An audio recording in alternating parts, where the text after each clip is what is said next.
This is a place where I will share my creative adventures with you. We will talk about knitting and crafting, gardening and cooking, food preservation and building projects, and so much more.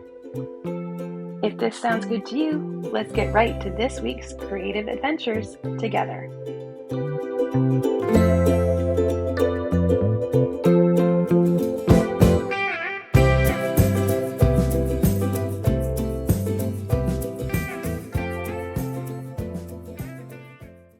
Hi, welcome to episode 6 of Christy Creates Every Day. I am so glad you're here with me to go on this little adventure through my creative processes through the last couple weeks. Today we're going to talk about saving seeds from my garden and planting garlic for next year's garden. We're going to make some caramelized onion and can that up. We are going to finally see what becomes of the pumpkin we grew together this summer. And then there's a short video about one of my little tricks to keep me hydrated while I'm working in the kitchen all day. I hope you enjoy. Here we go, seed saving. Well, it is officially the first day of October, and that means it is time to take care of some yard work.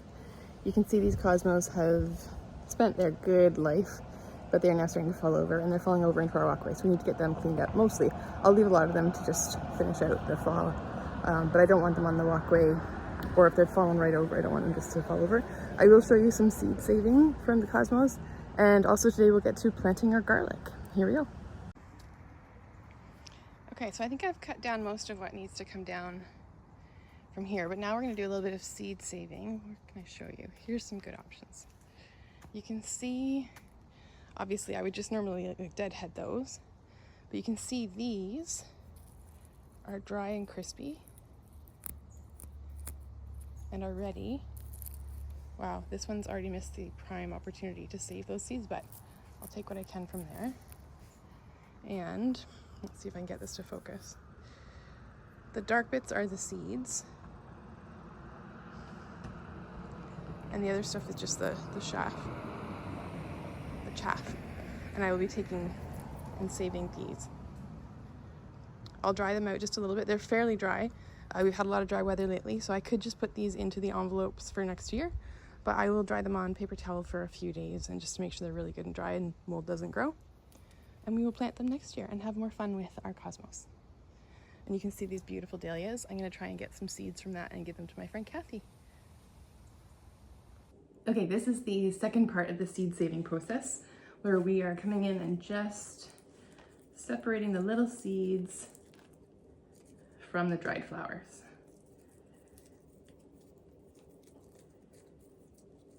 My library has a seed program, and you can donate your seeds or you can take seeds for free when you need them. And so I will be drying a lot of these cosmos because they were wonderful. They performed wonderfully for me. That's not dry. You don't want to force them out if they're not coming out, because it just means they're immature and they won't be ready. They won't be good to plant. But when they come out like that, they're good. So I'll be donating a lot of these seeds to the library. I will take pictures. I've taken pictures. I will print some pictures out of what they look like in my garden, so when people borrow them or take them from, they don't borrow them, they take them from the library, they will know what they look like or what they expect them to look like in their garden. So once all these flowers are seeded, I will separate the chaff from the seeds and just dry the seeds themselves for a few days on this paper towel in a place where there's some good ventilation in the house. And then they will go into a paper envelope for me for the winter season, and I will bring them back out in the spring and I will germinate them indoors and get them planted outside after the Victoria Day weekend.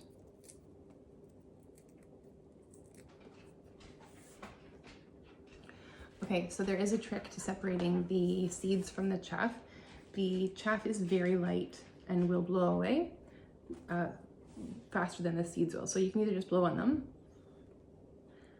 and the chaff will blow away. If you want to blow like into your scrap pile.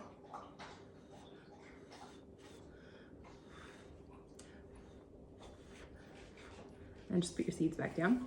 Or some people actually drop these in front of a fan.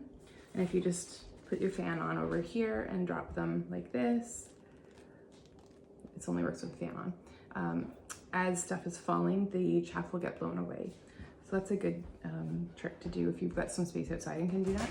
Otherwise, I'm just gonna wait for all of this to dry, and I will go through and pick the seeds out once it's dry in a couple days. The other task we're gonna get to today is planting garlic. So I will run my thumb around the cloves.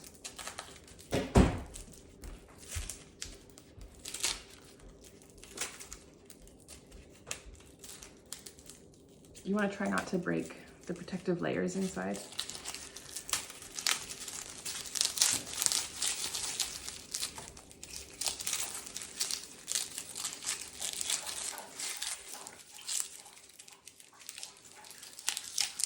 Okay, so this is what gets planted. This is just garlic from my local market, my local farmer. I wouldn't buy grocery store garlic for this, lots of reasons, but this is garlic from my local farmer. I know that this garlic grows in our climate because my local farmer grew it. And this is hardneck garlic. It has this hard neck. It grows really nicely, but doesn't store as long, which is fine. I'm not growing garlic to store it long term. Ideally, every one of these little heads of garlic will give you a whole clove. So if you're trying to figure out how much space you've got and how much garlic you want, you can, in an ideal world, if they all grow for you, you get one plant from each head.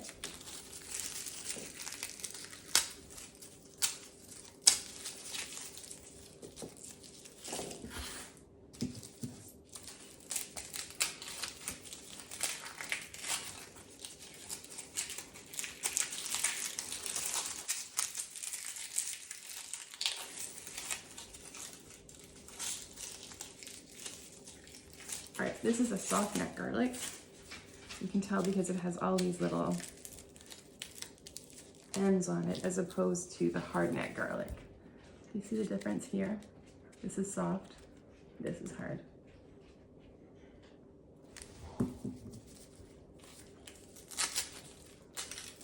The soft neck bulbs are usually smaller, but store really well. So depending on what you want.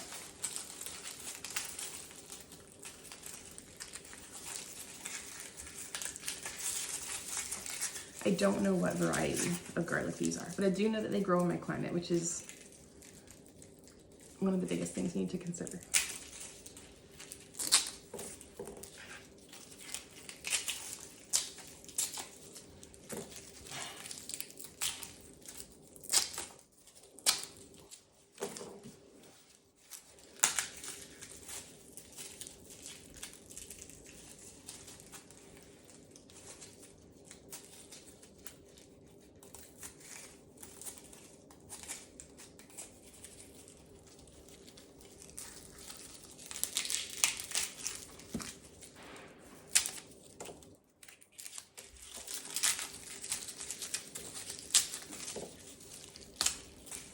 If any of these pieces don't look awesome, or if you do like I did and I just peeled the skin off of this one, just put it aside and eat it. No, cook with it. There's another one that I'll cook with because I took the skin off accidentally. There's a few.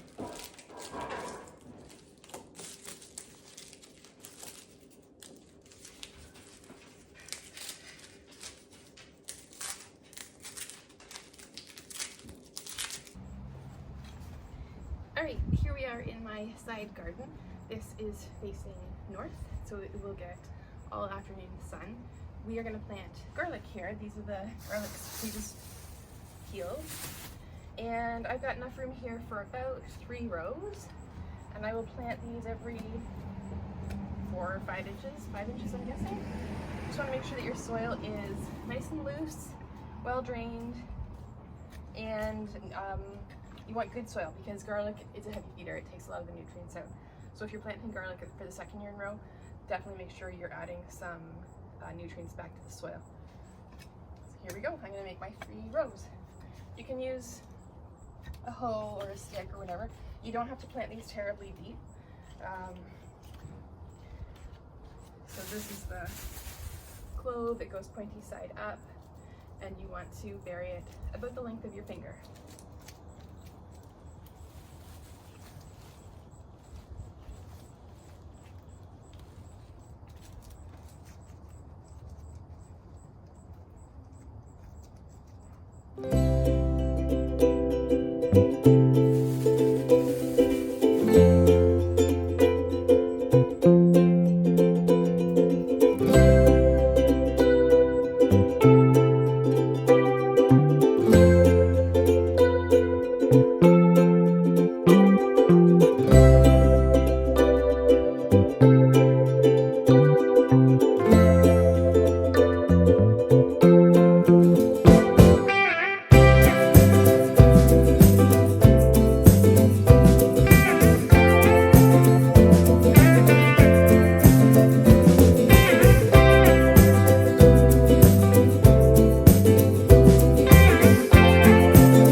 In this video, I'm going to show you some caramelized onions.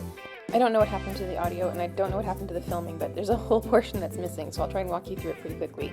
Here you can see I'm just rough chopping some onions. They're going to cook all day in my slow cooker.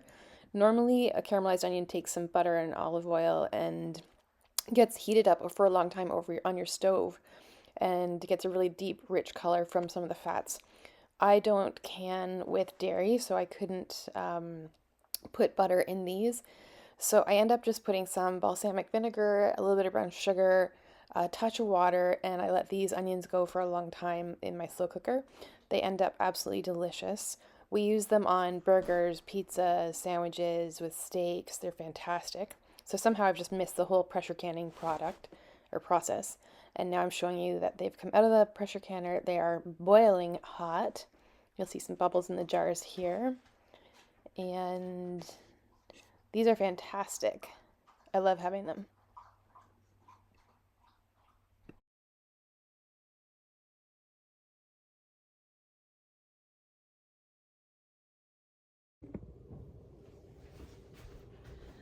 So again, it's the morning after, the night before, caramelized onion preserving. And this is where we see if it works. So let's see. Oh, that's kind of sticky. That's one. 2. So I'm taking the rings off because the rings can create an artificial seal and you'd think it's sealed, but it's not. The real test is if you lift it up.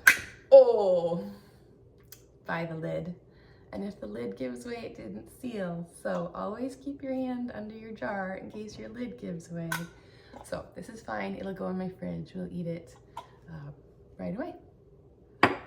But hopefully that's the last one that didn't seal. Okay.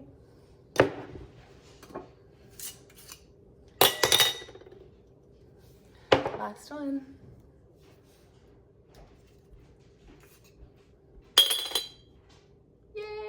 Now I'll just get them all washed up and dried off, labeled, and put away in the pantry. Bye guys.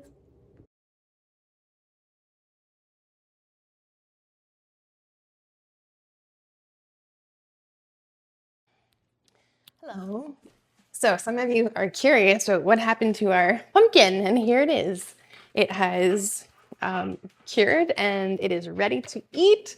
Isn't she pretty? Now, she did come from our garden, and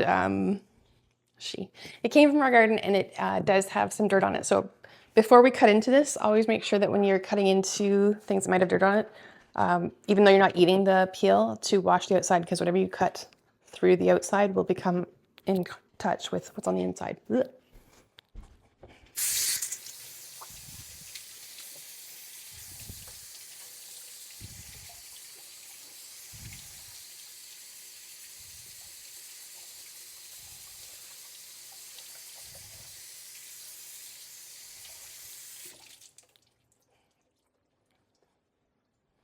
All right, time for the big reveal.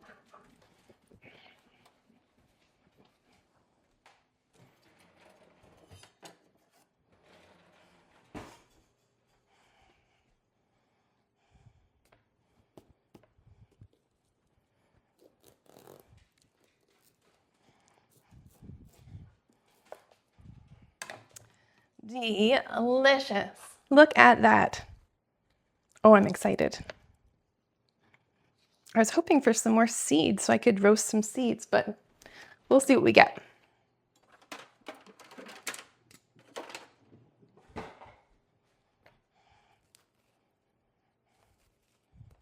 gonna be making pumpkin soup today. It's a fall day. It's the middle of October, and we actually have a weather statement today for a storm that's coming in. So, what better day than today for soup?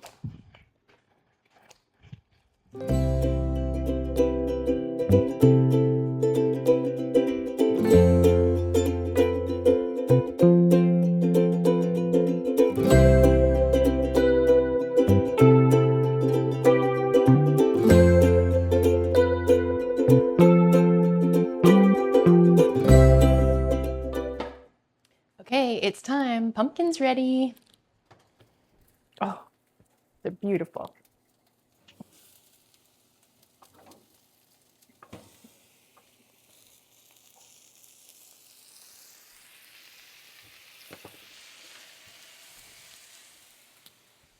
And now it's time to put the seeds in. I didn't want to put the seeds in while the pumpkins are in because there's so much moisture in the pumpkins. I want these to roast, not steam. So I waited.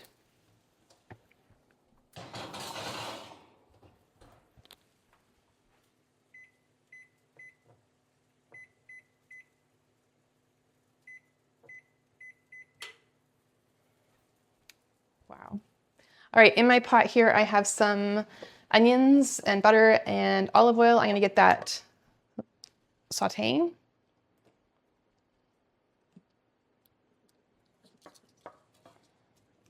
I'm also going to add some garlic in a minute, and I've got some spices here to add. I have some cinnamon, cloves, nutmeg, and some cayenne. The recipe I'm looking at did call for vegetable broth. I've only got chicken, so we'll go with chicken. And then some, it asked for coconut milk, but I'm just gonna use milk, whole milk. And I'm gonna add these pumpkins now.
Well, here I am about to show you something, and I don't have any audio for this whole clip. I'm not sure what I was thinking with my microphone, but it was definitely not working. So I'm sharing the common lament about needing to drink more water and water's boring. So what I do every summer is I try to create a simple syrup that I just leave in the fridge to have, and it's easy for the kids and I to pour out into our glass of water when I put it in these old honey containers. This happens to be some watermelon juice that I boiled with some sugar and some water to make a syrup, and then I've just enjoyed it all summer. There you go. It makes it easier to drink water. Well, that brings us to the end of episode 6. I can't believe it. That video started at the beginning of October. It's now, I think, the 23rd of October. I've got lots more to show you along the way. I've been creating a lot of things. I'm in my first craft fair this year in a couple weeks, and so right now my craft room and my bedroom, everything is just full and bursting of all these things that I'm going to be bringing to the fair. So I'm pretty excited, a little nervous. I've never done it before, so we'll see how it goes. And it's a learning experience. It's a lot of fun. So we'll see. That's it for now. Thank you so much for sharing all this with me. I really enjoy the comments you guys give me and the feedback I'm getting. It just makes me so happy that there's a little community of people crafting and talking about it. I'm going to share with you a few things that have made me smile the last couple of weeks. I hope you enjoy. Bye.